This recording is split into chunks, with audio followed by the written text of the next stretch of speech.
Dieu te dit aujourd'hui, travaille d'une main joyeuse. Aujourd'hui, je veux attirer ton attention sur ton travail. Tu sais, la Bible nous dit, l'activité sera ton précieux trésor.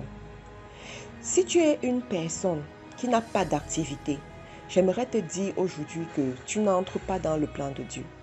Si tu es une personne qui se couche juste et qui dort, qui attend tout des autres, j'aimerais te dire que tu n'entres pas dans le plan de Dieu. Si tu es une personne qui justifie son inactivité pour quelque raison que ce soit, même la maladie, j'aimerais te dire que tu n'entres pas dans le plan de Dieu parce que la Bible te dit l'activité sera ton précieux trésor. Et le modèle de la femme par excellence selon le cœur de Dieu, c'est la femme du Proverbe 31. Et cette femme travaille d'une main joyeuse. Ça veut dire que nous autres, les femmes, nous sommes appelées à avoir une activité, à travailler d'une main joyeuse. C'est le travail qui va t'éloigner du vice. Alors, il y a beaucoup de femmes, plusieurs, même les hommes, à un moment donné, se lancent dans les vices de commérage, se lancent dans le vice de la mendicité, se lancent dans tellement de vices que nous observons aujourd'hui que tout simplement parce qu'ils n'ont aucun travail, ils n'ont aucune activité, ils n'ont aucune chose louable qui les occupe. Et du coup, ils se mettent à faire des choses qui ne sont pas bien. De l'autre côté aussi, le travail va t'éloigner du manque. J'aimerais te dire aujourd'hui que si tu manques, c'est parce que tu ne travailles pas. Voilà la rentrée qui est en train d'arriver.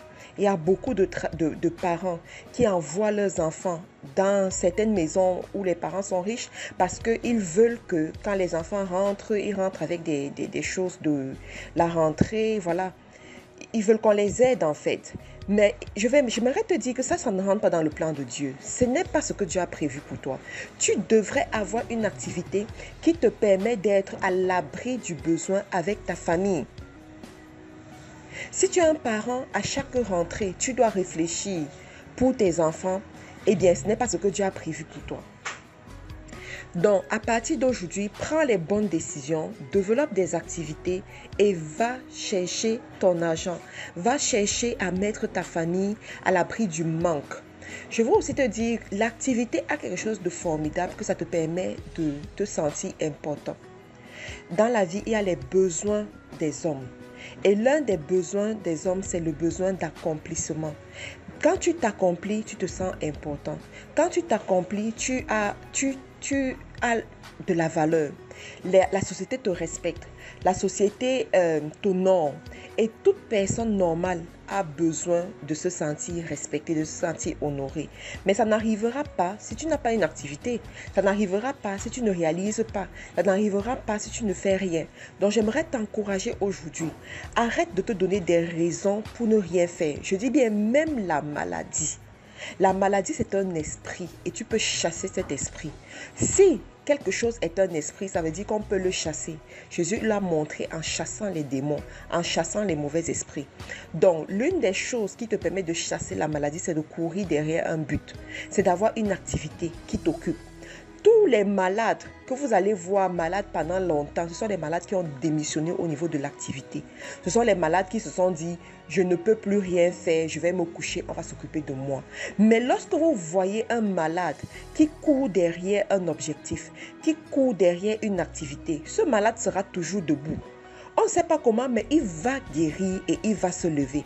Donc, si tu écoutes ce boost et que tu es malade depuis longtemps, je t'en supplie, arrête de croire que c'est les médicaments qui ne marchent pas. Non, c'est toi qui n'as pas d'activité. C'est toi qui n'as pas d'objectif. C'est toi qui n'as plus de rêve. Lève-toi et poursuis un rêve. Lève-toi et poursuis une activité. Tu peux vaincre cette maladie. Alors ça peut être parce que peut-être ton mari ne te permet pas ou quoi que ce soit. Non, sauf si ce mari, je ne sais pas quoi, mais tout mari sensé et humain, s'il voit que tu as un rêve, il va te laisser réaliser ton rêve.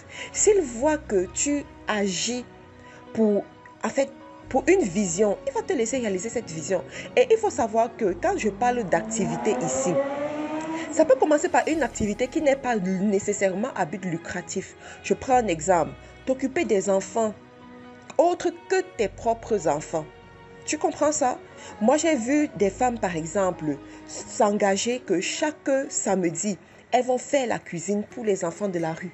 Elles vont faire la cuisine pour les enfants qui sont en manque. Elles vont aller dans les orphelinats faire la lessive des enfants. Ça, c'est une activité.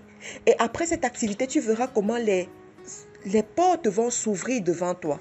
D'autres choses vont se mettre en place devant toi. Sauf que je veux que tu sois occupé. Je veux que tu aies une chose qui t'occupe et que tu ne sois plus sur WhatsApp à écouter tout ce qui passe sur les réseaux sociaux, Facebook, YouTube, n'importe comment. Il faut que tu aies une activité qui t'élève et tu verras comment Dieu te bénira aussi. Je te remercie d'avoir écouté ce boost jusqu'à la fin.